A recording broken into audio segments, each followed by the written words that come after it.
कोकणात कसं नेमकं चित्र आहे ते सुद्धा पाहूयात। रत्नागिरीतही घरोघरी गुढी उभारून नववर्षाचं जल्लोषात स्वागत करण्यात आलेलं आहे।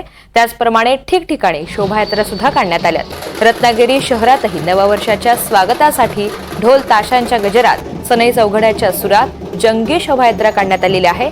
मारुती मंदिर ते राम मंदिर अशी ही शोभायात्रा होती आणि याचा आढावा घेतलाय आमचे प्रतिनिधी राकेश गुडेकर यांनी।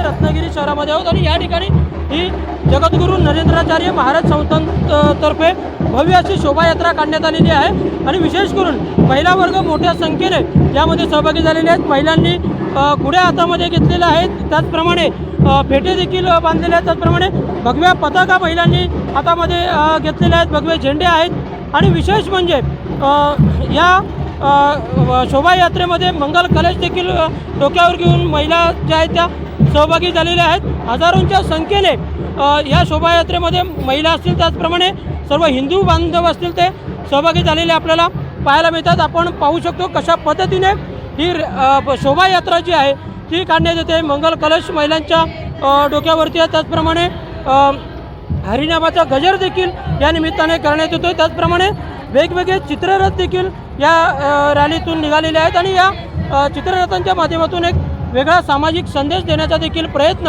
आपल्याला या ठिकाणी होताना पाहायला मिळतो। त्यामुळे एकूणच जर आपण पाहायला गेलो तर आज नववर्षाच्या स्वागताचा उत्साह रत्नागिरी जिल्ह्यात ठिकठिकाणी पाहायला मिळतो आणि भव्य शोभायात्रांच्या माध्यमातून देखील हिंदू नववर्षाचं स्वागत अगदी जल्लोषात करण्यात येत असलेलं आपल्याला पाहायला मिळत आहे।